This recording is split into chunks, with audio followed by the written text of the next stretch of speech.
ॐ अज्ञानतिमिरन्दस्य ज्ञानाञ्जनशलाकया चक्षुरुन्मीलितं येन तस्मै श्रीगुरवे नमः। श्रीचैतन्यमनोभीष्टं स्थापितं येन भूतले स्वयं रूपं कदा मह्यं ददाति स्वपदान्तिकम्। वन्देऽहं श्रीगुरौ श्रीयुतपदकमलं श्रीगुरून् वैष्णवञ्च श्रीरूपं सग्रजातं सहगण रघुनाथनितान्तं सजीवम् साद्वैतं सवधूतं परिजनसहितं कृष्ण चैतन्यदेवं श्रीराधाकृष्णपादं सहगण ललिता श्रीविशाखान्वितञ्च नमोऽयं विष्णुपदाय कृष्णपृष्ठाय भूतले श्रीमते भक्तिवेदान्तो स्वामिनीति नामिने नमस्ते सरस्वती देवै गौरवाणी प्रचारिणे निर्विशेष शून्यवादी पश्चातो देशतारिणे हे कृष्णा करुणा सिंधु दीनबंधु जगतपते गोपेश गोपिका कांत राधा कांत नमस्तुते तप्त कांचन गौरंगी राधे वृंदावनेश्वरी वृषभानुसुते देवी प्रणमामि हरिप्रिये नीलाचल निवासाय नित्याय परमात्मने बलभद्र सुभद्रा जगन्नाथाय ते नमः। हरि बोल। जय श्री कृष्ण चैतन्य प्रभु नित्यानंद श्री अद्वैत गदाधर श्रीवासादि गौर भक्त वृंद हरे कृष्णा कृष्णा कृष्णा हरे हरे हरे राम राम राम हरे हरे। ओम नमो भगवते वासुदेवाय ओम नमो भगवते वासुदेवाय ओम नमो भगवते वासुदेवाय नारायणं नमस्कृतं नरं चैव नरोत्तमं देवीं सरस्वतीं व्यासं ततो जयमुदीरये। नष्टो प्रयस्व भद्रेषु नित्यं भगवत सेवया भगवती उत्तम श्लोके भक्ति भवति नैष्ठिकी ओखम करोति वाचलं पंगुं लंघयति गिरिं यत्कृपातमहं वन्दे परमानंद माधवम। श्री चैतन्येश्वरम श्री गुरु दीनतारिणम। আমি আমার আলোচনা শুরু করার আগে পরমারাধ্য গুরুদেব यस्य प्रसादत भगवत प्रसाद यस्य प्रसादन्न गति कुतःपि तंग स्तवस्तस्यो जसु श्रीशन्दं वन्दे गुरु श्री चरणारविन्दम। नमो विष्णुपादाय कृष्ण पृष्ठाय भूतले श्रीमते जयपताका समिनीति नामिने नमो आचार्य पादाय निताय कृपा प्रदायिने गौर कथा धामोदाय नगर ग्राम तारिणे। समस्त वैष्णव चरणे प्रणाम। वंचा कल्पतरुभ्यश्च कृपा सिन्धुभ्येव च पतितानां पावनेभ्यो वैष्णवेभ्यो नमो नमः। श्री भक्त सज्जन, আজকে আমার আলোচ্য বিষয় হচ্ছে ভগবান শ্রীকৃষ্ণের আবির্ভাবের হেতু। সকলের কৃপা আশীর্বাদ মাথায় নিয়ে আমি শুরু করছি। কেন ভগবান আবির্ভাব হয়, ভগবানের আবির্ভাব হয় কেন, কৃষ্ণের আবির্ভাব হয় কেন? তো সকলের আগে আমি ব্রহ্মাজিকে স্মরণ করছি এবং ব্রহ্মাজি একটা শ্লোক আমি বলছি, ঈশ্বরো পরম কৃষ্ণ সচ্চিদানন্দ বিগ্রহ অনাদিরাদি গোবিন্দ সর্বকারণ কারণম। পরম ব্রহ্ম শ্রীকৃষ্ণ, সমস্ত কারণের কারণ, সবকিছুর আদি মূল তিনি। তার আবির্ভাবের হেতু মানে এই জড় জগতে তার আবির্ভাবের কারণ। আমাদের বিষয় হচ্ছে যে সেই পরম পুরুষ পরমেশ্বর ভগবানের আবির্ভাবের হেতু বা আবির্ভাবের কারণটা কি? কোথায় আবির্ভাব হয়েছে? এই জড় জগৎ। কারণ তিনি চিন্ময় জগতে সবসময় তার লীলা বিলাস করেন। তিনি তার সচ্চিদানন্দ বিগ্রহ রূপে নিত্য বর্তমান। তাই তার চিন্ময় রূপকে জড় চক্ষুর দ্বারা এই জগতের জীব দর্শন করতে পারে না। যেহেতু তিনি সচ্চিদানন্দ বিগ্রহ রূপে নিত্য বর্তমান, কিন্তু এই জড় জগতের মানুষেরা তাকে দর্শন করতে পারে না। অপ্রাকৃত বস্তু নহে, প্রাকৃত ইন্দ্রিয় গোচর। তবুও সেই অপ্রাকৃত দিব্য শরীরধারী ভগবান লোকলোচনের গোচরীভূত হয়ে তিনি এই জড় জগতে আসেন। কি বলছেন? যে অপ্রাকৃত বস্তু নহে, প্রাকৃত ইন্দ্রিয় গোচর। তবুও সেই অপ্রাকৃত শরীর, অপ্রাকৃত দিব্য শরীরধারী ভগবান লোকলোচনের গোচরীভূত হয়ে থাকে।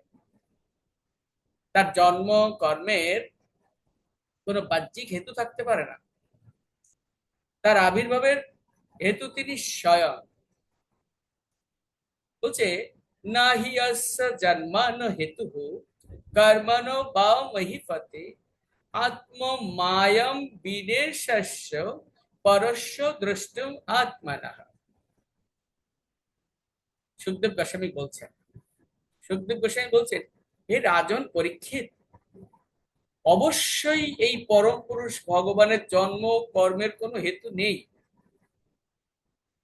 আমাদের ভাগবতে আমরা দেখেছি যে সুখদেব গোস্বামীর কাছে প্রশ্নের পর প্রশ্ন নিয়ে ভগবান সম্পর্কে জানার জন্য প্রয়াস করছেন কে? পরীক্ষিত মহারাজ। সেই পরীক্ষিত মহারাজের কাছে সুখদেব গোস্বামী বলছেন যে অবশ্যই এই পরম পুরুষ ভগবানের জন্ম এবং কর্মের কোনো হেতু নেই। সেই পরম নিয়ন্ত্রণকারী পরহ, অর্থাৎ কি? অর্থাৎ এই জগতের ঊর্ধ্বে, পরহ এই জগতের ঊর্ধ্বে পরমাত্মা রূপে সমস্ত কর্মের তিনিই স্রষ্টা। সমস্ত কর্মের তিনি স্রষ্টা।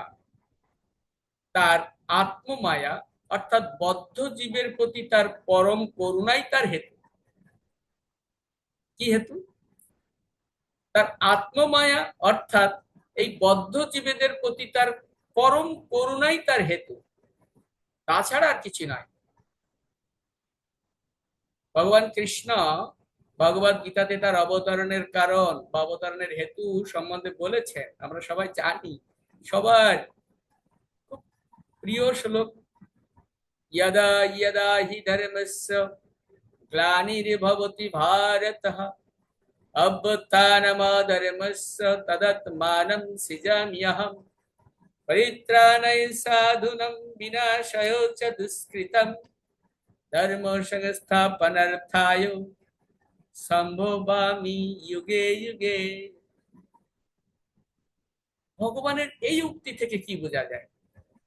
ভগবানের এই উক্তি থেকে বোঝা যায় তিনি দুষ্কৃতকারীদের সংহার, এই ভূভার লাঘব করার জন্য এবং সাধুদের রক্ষা করার জন্য এবং ধর্ম সংস্থাপন করার জন্য জগতে অবতীর্ণ হন। সবাই জানে শ্রীমদ্ ভাগবতে দশম স্কন্ধে শ্রীকৃষ্ণের জন্মের কারণ সম্বন্ধে আমরা জানি কি? যে ক্ষীর সমুদ্রের তীরে বসুন্ধরা সহ মানে এই ধরণী মাতা সহ ব্রহ্মা শিবাদি দেবগণ ভগবান বিষ্ণুকে অসুরদের দ্বারা পৃথিবী আক্রান্ত হওয়ার কথা জানালে পৃথিবীর ভার হরণ করার জন্য স্বয়ং কৃষ্ণ অবতীর্ণ হবেন এই নির্দেশ শ্রী বিষ্ণুর নিকট প্রাপ্ত হয়েছিল। অর্থাৎ কি? অর্থাৎ ব্রহ্মা, ধরণী মাতা সহ সমস্ত মুখ্য মুখ্য দেবতাদের সেখানে নিয়ে যে সেই কোথায় ক্ষীর সমুদ্রের তীরে যখন ভগবানের কাছে আবেদন করেছিলেন এই ভার হরণ করার জন্য, অসুরদের ভারে ভারাক্রান্ত পৃথিবী থেকে হরণ করার জন্য, তখন ভগবান নির্দেশ দিয়েছিলেন, হ্যাঁ আমি অবতীর্ণ হব। সেই নির্দেশ বিষ্ণুর নিকট থেকে প্রাপ্ত হয়েছিলেন। এইভাবে শাস্ত্রে প্রচারিত আছে যে পৃথিবীর ভার হরণ করবার জন্য শ্রীকৃষ্ণ আবির্ভূত হয়েছিলেন, আমরা জানি। এবং তিনি দেবতাদের এটাও বলেছিলেন যে তোমরা সমস্ত দেবতারা আমাকে সহায়তা করার জন্য তোমরা বিভিন্ন জায়গায় বিভিন্ন পরিবেশে আবির্ভূত হবে, জন্মগ্রহণ করবে। তো চৈতন্য চৈতন্যের আদিলীলা কি বলছে? চৈতন্য চৈতন্যের আদিলীলায় বলছে, পূর্বে যেন পৃথিবীর ভার হরিবারে কৃষ্ণ অবতীর্ণ হইলা শাস্ত্রেতে প্রচারে। শাস্ত্রে বলছে যে পৃথিবীর ভার হরণ করার সময়, হরণ করার জন্য কৃষ্ণ অবতীর্ণ হইলা। কি বলছে? পূর্বে যেন পৃথিবীর ভার হরিবারে কৃষ্ণ অবতীর্ণ হইলা শাস্ত্রে প্রচার। কিন্তু ছিল কৃষ্ণদাস কবিরাজ গোস্বামী এই ভুবার হরণকে ভগবান শ্রীকৃষ্ণের অবতরণের বহিরঙ্গা শক্তি বা আনুষঙ্গিক কারণ বলে উল্লেখ করছেন। দেখুন, একজন মহান ভক্ত ভগবানের, তিনি হচ্ছেন ছিল কৃষ্ণদাস কবিরাজ গোস্বামী মহাশয়। তিনি বলছেন এই যে ভগবান কৃষ্ণের অবতরণ, এটা তার বহিরঙ্গা শক্তির কারণ। কি করে? আনুষঙ্গ কর্ম এই অসুর মারণ, আনুষঙ্গ কারণেই অসুর মারণ। অসুর নিধন, অসুর নিধন শ্রীকৃষ্ণের নিজস্ব কার্য নাহি। এই কর্ম শ্রীকৃষ্ণের শরীরের মধ্যে অবস্থান করে বিষ্ণুই করে থাকেন। অসুর নিধন কৃষ্ণ করে না। তার শরীরের ভিতরে কে আছেন? শ্রী বিষ্ণু, তিনি করে থাকেন। তিনি সৃষ্টি পালন কর্তা, কিন্তু শ্রীকৃষ্ণ স্বয়ং ভগবান। বিষয়টা বলছে, এতে চ অংশ কলপুংশ কৃষ্ণস্তু ভগবান স্বয়ং। চৈতন্য চৈতন্যের আদিলীলায় উল্লেখ করা আছে, স্বয়ং ভগবানের কর্ম নহে ভার হরণ। স্বয়ং ভগবানের কর্ম নহে ভার হরণ, স্থিতিকর্তা বিষ্ণু করেন জগত পালন। কিন্তু শ্রীকৃষ্ণ অবতীর্ণ হয়ে লীলাবিলাস কালে তিনি বহু অসুর নিধন করেছেন। তার এই কর্মটি তার মধ্যে স্থিত হয়ে শ্রী বিষ্ণু করেছেন, কৃষ্ণ করেন নাই। সেই জন্য এই কর্মটি তার আনুষঙ্গিক কর্ম বা মুখ্য কর্ম নয়। শ্রীকৃষ্ণের সঙ্গে স্থিত বিষ্ণুর কর্ম বলে এটার নাম হচ্ছে আনুষঙ্গিক কর্ম বা বহিরঙ্গা শক্তির কর্ম। ছিল বিশ্বনাথ চক্রবর্তী ঠাকুর কি বলছেন? বলছেন যে সঙ্গে আনুগতস্য স্থিতস্য ইতি জিয়াবৎ বিষ্ণুঃ কর্ম ইতি আনুষঙ্গিক কর্ম। এই কারণকে বহিরঙ্গা কারণ বলা হয়। ছিল বিশ্বনাথ চক্রবর্তী পাদ আরো বলছেন, অঙ্গত স্বরূপত নন্দ নন্দ রূপত ইতি ইয়াবৎ বহি ভিন্নস্য বিষ্ণু অবতারে কারণম ইতি বহিরঙ্গম। যা অসুর বিনাশ, নন্দ নন্দন শ্রীকৃষ্ণের রূপ থেকে বহি অর্থাৎ ভিন্ন, বহি অর্থাৎ ভিন্ন, শ্রী বিষ্ণুর অবতীর্ণের কারণ স্বরূপ তাকে বহিরঙ্গা কারণ বলা হয়েছে। দেখুন চৈতন্য চৈতন্য কি বলছে, কিন্তু কৃষ্ণের যেই হয় অবতার কাল ভার হরণ কাল তাতে হইল মিশাল। পূর্ণ ভগবান অবতারে যেই কালে, আর সব অবতার তাতে আসি মিলে। নারায়ণ চতুর্ভুহ মৎস্যাদি অবতার, যুগ মানান্তর অবতার আছে যত যার। সবে আসি কৃষ্ণ অঙ্গে হয় অবতীর্ণ, হইছে অবতারে কৃষ্ণ ভগবান পূর্ণ। অতএব বিষ্ণু যখন কৃষ্ণের শরীরে, বিষ্ণু দ্বারে কৃষ্ণ করে অসুর সংহারে। বলছে কৃষ্ণের যেই হয় অবতার কাল, কৃষ্ণের যখন অবতারের সময় হয়, অবতরণের সময় হয়, ভার হরণ কাল তাতে হইল মিশাল। মানে কি? মানে এই যে যদা যদা হি ধর্মস্য গ্লানির্ভবতি ভারত, অভ্যুত্থানম অধর্মস্য তদাত্মানম সৃজাম্যহম, পরিত্রাণায় সাধুনাম বিনাশায় চ দুষ্কৃতাম, ধর্ম সংস্থাপনার্থায় সম্ভবামি যুগে যুগে। এইটা হচ্ছে, এই যে অবতরণ, এটা ভগবানের মুখ্য অবতরণ নয়, আবির্ভাবের মুখ্য কারণ নয়। আবির্ভাবের মুখ্য কারণ হচ্ছে, এটা হচ্ছে গৌণ কারণ। মুখ্য কারণ হচ্ছে বিভিন্ন লীলা বিলাসের মাধ্যমে তিনি আমাদের মতো অধঃপতিত জীবদের উদ্ধার করেন। এখন যখন এই ভার হরণ কাল, মানে কি? অবতারদের অবতারণের কাল, সেই অবতারদের অবতারই কিন্তু স্বয়ং কৃষ্ণ। এবং কৃষ্ণের অবতরণের সময় এই দুটো যখন মিশাল হয়ে যাবে, একসঙ্গে হয়ে যাবে, তখন কি হবে? কৃষ্ণের যেই হয় অবতার কাল, ভার হরণ কাল তাতে হইল মিশাল। হ্যাঁ, কে কে এসেছে? নারায়ণ চতুর্ভুহ মৎস্যাদি অবতার, যুগ ও মানান্তর অবতার যত যাচ্ছে আর।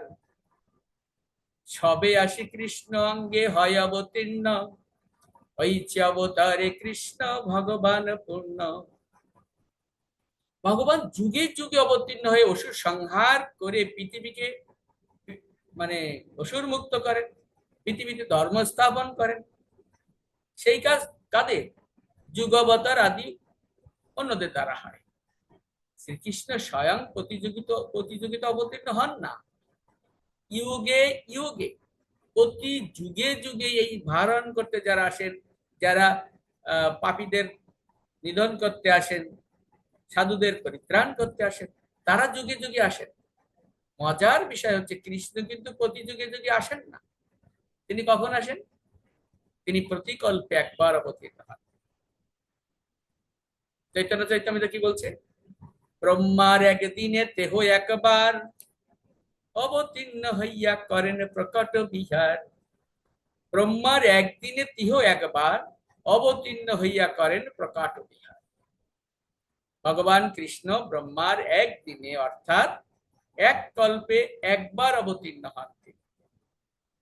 তার এই অবতীর্ণের মূল কারণ বা মুখ্য কারণ কি? তার এই অবতরণের মুখ্য কারণ কি? দেবকীর গর্ভস্থিত ভগবান শ্রীকৃষ্ণকে প্রার্থনা করে ব্রহ্মাদি দেবতাগণ কি বলছেন? ভগবান কৃষ্ণ যখন দেবকীর হৃদয় বা গর্ভে আছেন, গর্ভস্থিত ভগবান, তখন তাকে ব্রহ্মা এবং অন্যান্য দেবতারা কি বলছেন? নাত্যা ভবস্য ঈশ ভবস্য কারণং বিনা বিনদম পত তর্কয়ামহে। হে ভগবান, আপনি সকাম কর্মের ফলে এই জড় জগতে জন্মগ্রহণকারী এক সাধারণ জীব নন।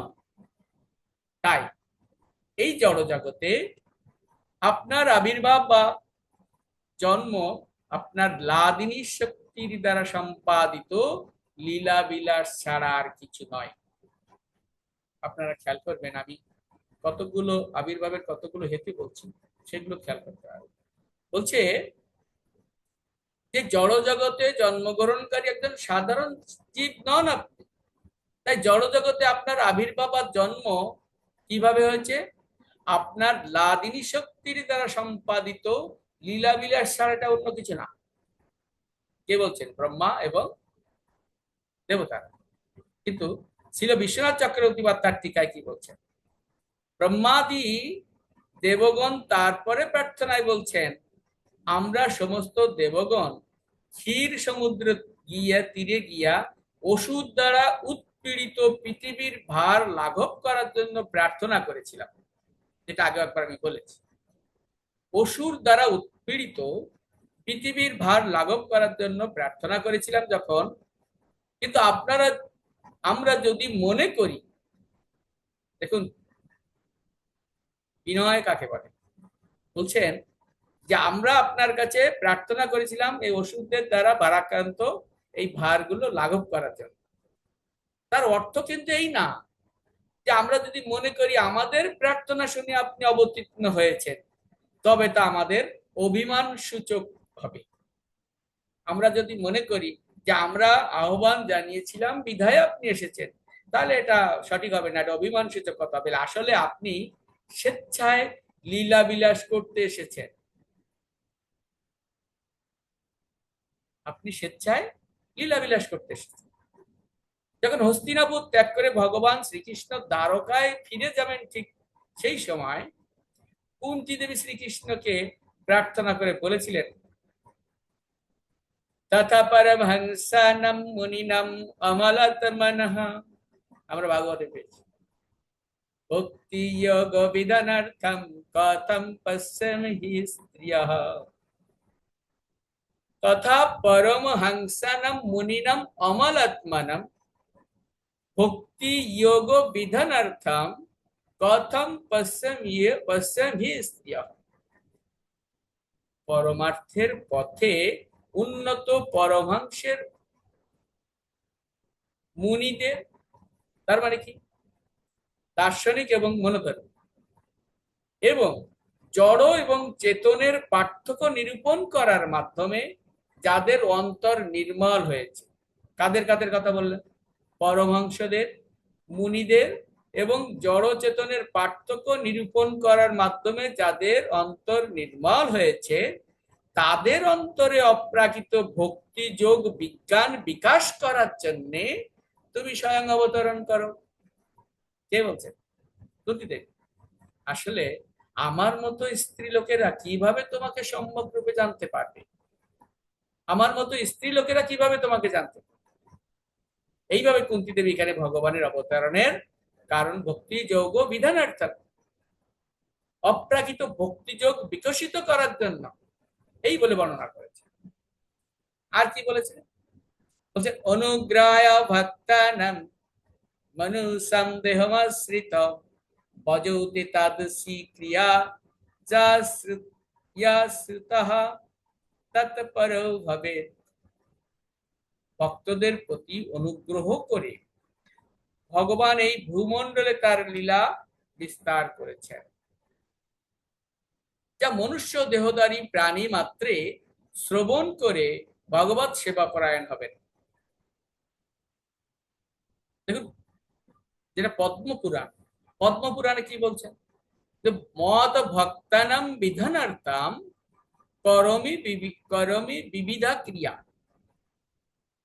মদ ভক্তানাম, আমার ভক্তদের, মদ ভক্তানাম বিধানার্থাম করমি বিবিধা ক্রিয়া। ঠিক আছে, এটা পদ্মপুরাণে বলছে যে ভক্তদের আনন্দ বিধানের জন্য, ভক্তদের আনন্দ বিধানের জন্য তুমি নানান রকম লীলা বিলাস করো, নানা রকম ক্রিয়া করো। ব্রহ্মা কি বলছেন শ্রীকৃষ্ণকে? ব্রহ্মা শ্রীকৃষ্ণকে স্তব করে তখন বলছেন, প্রপঞ্চম নিষ্প্রপঞ্চয়োপি বিড়ম্বয়সি ভূতলে প্রপন্নমাজনৌতা নন্দ সন্দহম প্রথেতুম প্রভ।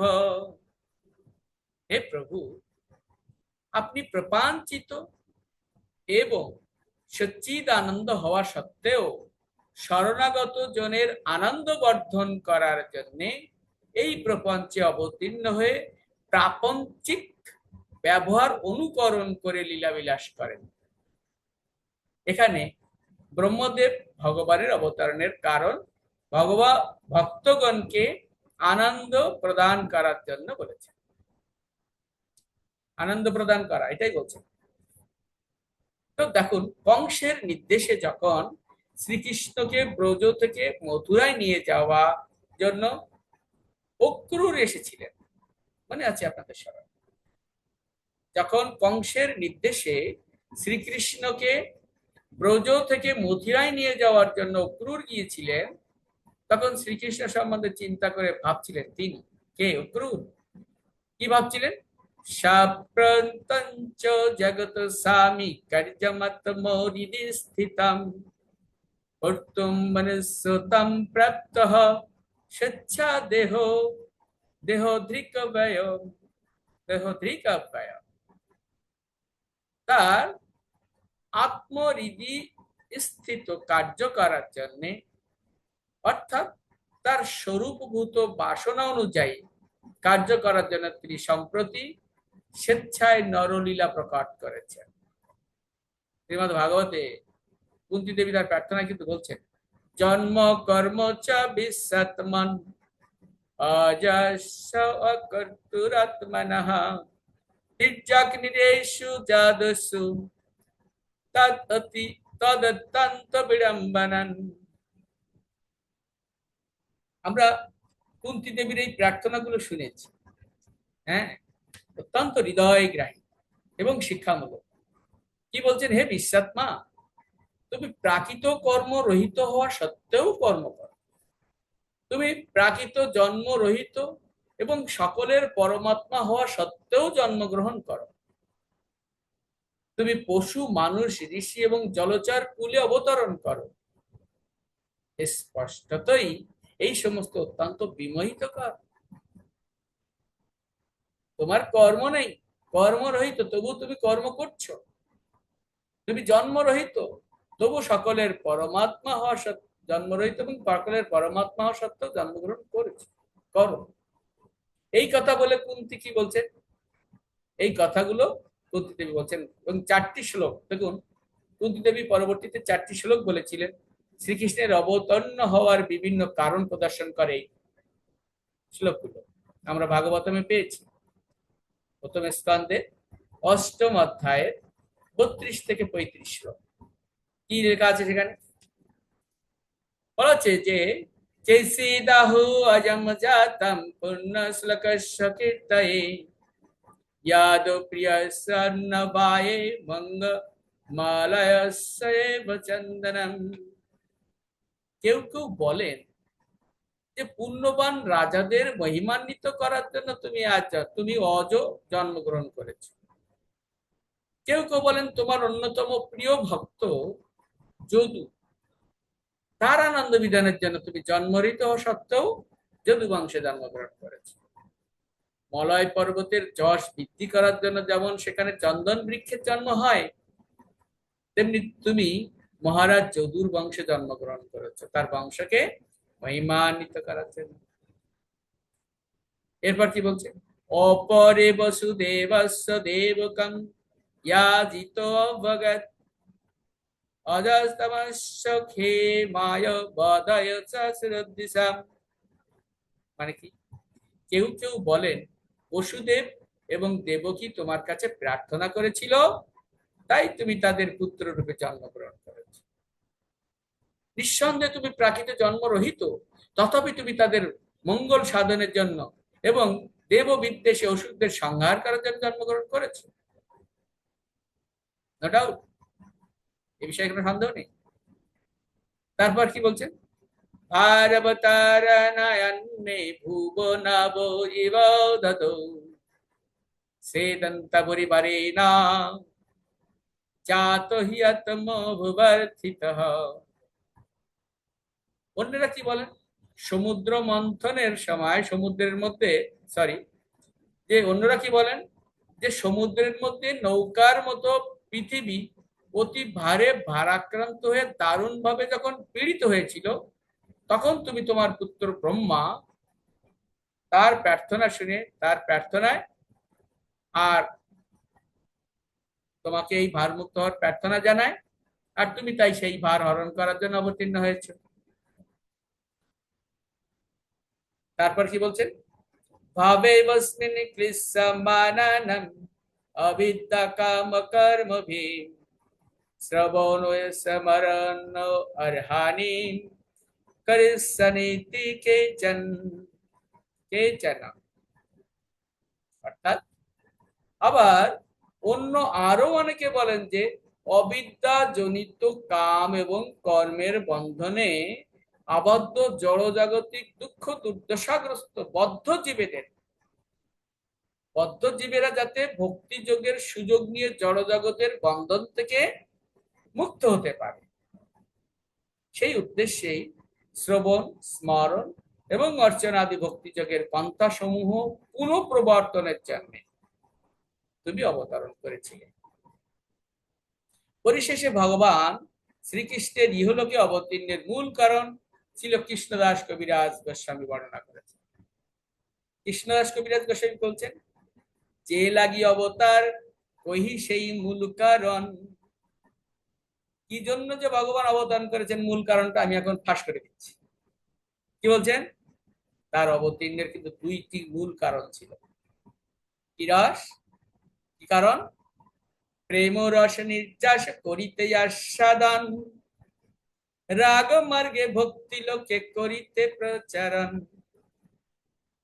কৃষ্ণদাস কবিরাজ বলছেন, ভগবানের এই দুইটি বাসনা পূরণের জন্য তিনি ভূলোকে অবতীর্ণ হয়েছেন। এই দুইটি বাসনার উৎপত্তির কারণ সম্বন্ধে তিনি কি বলছেন? এই দুইটি বাসনা কেন তৈরি হলো? প্রথমে বাসনা দুটো কি? প্রেম রস নির্যাস করিতে আস্বাদন, রাগ ভক্তি মার্গ লোকে করিতে প্রচার। প্রেমরার আস্বাদন করবে আর রাগ ভক্তি প্রচার করবে। রসিকে শেখর কৃষ্ণ পরম করুণ, এই দুই হেতু হইতে ইচ্ছার উদ্গম।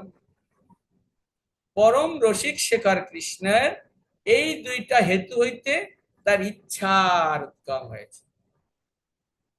যেহেতু ভগবান রসিক শেখর, তাই ভক্তের প্রেমরস নির্যাস আস্বাদন করবার জন্য তিনি পরম করুণ। কারণ রাগমার্গ ভক্তি জগৎবাসীকে তিনি প্রচার করার বাসনা। এই দুটো বাসনা। কি বাসনা? প্রথমে হচ্ছে তিনি যেহেতু রসিক শেখর, তাই ভক্তের প্রেমরস নির্যাস আস্বাদন করার বাসনা। ভক্তের প্রেমরস আস্বাদন করার বাসনা। এবং তিনি পরম করুণ, কারণ রাগমার্গে ভক্তি জগৎবাসীর নিকট প্রচার করার বাসনা। ইহলোকে অবতীর্ণের পূর্বে অপ্রকট গোলক ধামে ভগবান শ্রীকৃষ্ণ চিন্তা করেছিলেন। এরকম আগে এই জগতে আমাদের এই ধরাধামে আসার আগে তিনি গোলক ধামে বসে চিন্তা করেছিলেন। কি চিন্তা করেছিলেন? ঐশ্বর্য জ্ঞানেতে সব জগৎ মিশ্রিত, ঐশ্বর্য শিথিল প্রেমে নাহি মোর প্রীত। কি বলছে? ঐশ্বর্য জ্ঞানেতে সব জগৎ মিশ্রিত, ঐশ্বর্য শিথিল প্রেমে নাহি মোর প্রীত। এতে কোনো আমার প্রীতি নেই। হ্যাঁ, কিসে আছে? আমার ঈশ্বর মানে আপনাকে হীন, তার প্রেমে বশ আমি না হই অধীন। তার প্রেমে বশ আমি হই না। কার প্রেমে বশ হই না? যে আমাকে ঈশ্বর বলে মনে করে আর নিজেকে হীন বলে মনে করে। আপনারা চৈতন্য চরিতামৃতের এই কাহিনীগুলো খুব সুন্দরভাবে শুনেছেন। আমাকে তো যে যে ভক্ত ভজে যেই ভাবে, তারে আমি সেইভাবে ভজি, এই মোর স্বভাবে। আমারে যে যেভাবে ভজনা করে আমি তাকে সেইভাবে ভজনা করি। মোর পুত্র মোর সখা মোর প্রাণপতি, এইভাবে যেই মোরে করে শুদ্ধ ভক্তি। মোর পুত্র, মোর সখা, মোর প্রাণপতি। আমাকে কেউ যদি তার পুত্র বলে মনে করে, কেউ যদি সখা বলে মনে করে, হ্যাঁ, কেউ যদি প্রাণপতি বলে ভাবে, এইভাবে যেই মোরে করে শুদ্ধ ভক্তি। যে শুদ্ধ ভক্তি করবে এইভাবে, আপনাকে বড় মানে আমার সমহীন, সেইভাবে হই আমি তাহার অধীন। মানে নিজেকে বড় মনে করবে আর আমাকে মনে করবে তার সমান কিংবা তার থেকে কম, হীন। সেইভাবে হই আমি তাহার অধীন। আপনারা কৃষ্ণলীলায় দেখবেন যে যখন ভগবান কৃষ্ণ, বিশেষ করে গোপীদের মাঝে, তারা তো তাকে মানত গন্ত না, ভক্তি করতো, তখন তো ভালোবাসতো, কিন্তু ভগবানের জ্ঞানে নয়, মাধুর্য প্রেমে, প্রেমময়ী ভক্তির সাহায্যে মানত। তো বলছে আমি তাদের অধীন। দেখুন তো পরে কি বলছে, মাতা মোরে পুত্র ভাবে করেন বন্ধন, অতিহীন জ্ঞানে করে লালন পালন। আমি খুব ছোট্ট, তাই মা আমাকে লালন পালন করছে, চোখে চোখে রেখে দেয়, হ্যাঁ, পুত্র ভাবে বেঁধে রাখে। আমি যখন দুষ্টামি করেছি আমাকে বেঁধেও রেখেছে, আপনারা জানেন বেঁধে রেখেছিল, আর কদিন পরে আবার বাদ, দামোদর মাসে সারা মাস ধরে বেঁধে রাখে। তো বলছে অতিহীন জ্ঞানে করে লালন পালন। অতিহীন মানে কি, আমি কিছু বুঝি না, আমি বিপদে পড়তে পারি, আমি ছোট মানুষ, এইভাবে ভগবান মানে মা আমাকে লালন পালন করে।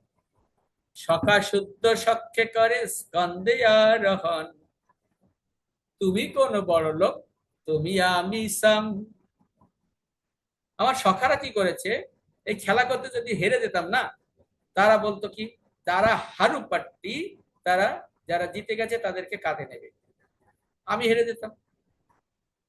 ভগবান হেরে যেতেন, কিন্তু তার কারণ রয়েছে, তিনি সবসময় তার ভক্তকে বড় করে থাকেন। তো কি বলছে, যে সখা শুদ্ধ সখ্যে করে স্কন্দে আরোহণ, তুমি কোন বড় লোক, তুমি আমি সব। হ্যাঁ, মানে অনেক সময় কৃষ্ণ যদি বলতেন না, দেখো আমি পারবো না, আমি ছোট মানুষ, আমি কাঁদে দিতে পারবো না, তা খেলতে এসেছিলে কেন, হেরে গেছো, এখন কাঁদে কাঁদে নাও আমাদের। প্রিয়া যদি মান করি করে এ ভর্ষণ, বেদ স্তুতি হইতে হরে সেই মোর মন। প্রিয়া, সখীরা, হ্যাঁ, যদি মান করি, আমার মান করে আমাকে ভর্ৎসনা করে, তাহলে সেটা বেদ স্তুতির মতো মনে হয় আমার কাছে। এই শুদ্ধা ভক্তি লইয়া করি মুজ অবতার। এখন বলছে আমি কেন অবতরণ করব, এই যে কথাগুলো, এইগুলো কিন্তু ওই যে গোলকধামে বসে চিন্তা করেছে। এই শুদ্ধা ভক্তি লইয়া করি মুজ অবতার, করিব বিবিধ বিধ অদ্ভুত বিহার। এই শুদ্ধা ভক্তি লইয়া আমি অবতরণ করব, এবং বিবিধ বিধ বিবিধ বিধ অদ্ভুত কার্যকলাপ করব। বৈকুণ্ঠার্থে নাহি যে লীলার প্রচার, শেষে লীলা করিব যাতে মর চমৎকার। এমন এমন লীলা করব যে লীলাগুলো বৈকুণ্ঠে নেই, সেই লীলাগুলো করব। মো বিষহে গোপীগণের উপপত্তি ভাবে, যোগ মায়া করিবে আপন প্রভাবে। হ্যাঁ, মো বিষয়, আমার বিষয়ে গোপীগণের উপপত্তি ভাববে। আমিও না জানি তাহা, না জানে গোপীগণ, তুহার রূপে গুণে তুহার নিত্য হরে মন। হ্যাঁ, আমি জানি না, গোপীরাও জানে না, দুজনের রূপগুণে দুহার নিত্য হরে মন, মানে আমি তাদের, ওই গোপী, কোন গোপী, ওই শ্রেষ্ঠ গোপী, তার রূপে আমি মোহিত হব, আমার রূপে সে মোহিত হবে। কর্ম ছাড়ি রাগে দুয়ে করে মিলন, কভু মিলে কভু না মিলে তুই বের গঠন। এই সব নর রস নির্যাস করিব আস্বাদ, এই দ্বারে করিব সব ভক্তের প্রসাদ। ব্রজের নির্মল রাগ শুনি ভক্তগণ, রাগ মার্গে ভজে যেন ছাড়ি ধর্ম কর্ম। বলছে ব্রজের নির্মল রাগ শুনি ভক্তগণ, রাগ মার্গে ভজে যেন ছাড়ি ধর্ম কর্ম। হ্যাঁ, সর্বধর্মান পরিত্যাজ্য মামেকম শরণম ব্রজ, অহম তম সর্ব পাপেভ্যো মোক্ষয়িষ্যামি মা শুচঃ। তাই না, শিখাবো তো। আর ঠিক সেইভাবে আমার ব্রজের সখা সখীরা এইভাবে আমাকে চিন্তা করে। এখন কথা হচ্ছে, এই শ্রীকৃষ্ণের আবির্ভাব হয়েছিল কোথায়, এই ব্রজভূমিতে তিনি এলেন, কোথায় আবির্ভাব হয়েছিল, আবির্ভাব ধাম, সপার্ষদস্য ধাম সহজ অবতরী। ভগবান যখন মর্তমণ্ডলে অবতীর্ণ হয়ে লীলাবিলাস করে, তখন তিনি তার ধাম এবং পরিকর সহ সেই চিন্ময় জগৎ থেকে অবতীর্ণ হন। তিনি তার ধাম এবং পরিকর সহ সব পার্শ্বদ ধাম সহ অবতরণ করেন। ভগবানের ধাম এবং লীলাস্থানগুলিতে সবই চিন্ময়। ভগবানের যে ধাম, যিনি যিনি সেখানে অবতরণ করেন, এবং এই সমস্ত ধামগুলো সব কি বলছে? চিন্ময়। বৈকুণ্ঠ এবং গোলক, বৈকুণ্ঠ বা গোলক বা ভগবত ধাম সব অভিন্ন। এই সমস্ত ধাম ভগবানের স্বরূপ শক্তি থেকে প্রকাশ। ভগবানের যে স্বরূপ শক্তি, ভগবানের স্বরূপ শক্তি, আপনাদের স্বরূপ হতো আপনাদের শক্তি। আমি কৃষ্ণ তীর্থ দাস। আর ভগবানের স্বরূপ শক্তি কি? যে নিত্য প্রভু। হ্যাঁ, স্বরূপ শক্তি থেকে প্রকাশিত, অন্তরঙ্গ শক্তি থেকে প্রকাশিত এই ধামগুলো। অনন্ত ভগবত স্বরূপের স্ব স্ব ধাম এবং পরিকর আছে। যেরূপ শ্রী রামচন্দ্রের জন্য কি আছে? অযোধ্যা। বাসুদেব কৃষ্ণের জন্য মথুরা, দ্বারকা। নারায়ণের ধাম হচ্ছে বৈকুণ্ঠ। নন্দনন্দন শ্রীকৃষ্ণের ধাম হচ্ছে গোকুল। আমরা দেখেছি, শুনেছি। হ্যাঁ, আবার তিনি আসবেন। চিন্ময় জগতে হচ্ছে গোলক ধাম। এই জগতের গোকুল নামক ধামকে প্রকাশ করে থাকে। এখন বলছে যে চিন্ময় জগতের যে গোলক ধাম, সেই ধামটা এই গোকুল ধাম, গোকুল নামক ধামকে প্রকাশ করে। তাহলে ভগবান কোথায় আবির্ভূত হয়েছিলেন? কোথায় লীলাবিলাস করেছিলেন? মথুরায় আবির্ভূত, আবার কোথায়? এই যে গোকুলে তিনি লীলাবিলাস করেছিলেন, অর্থাৎ বৃন্দাবন। আবার সেখানেও আবির্ভূত হয়েছিলেন, সেখানে লীলাবিলাস করেছেন।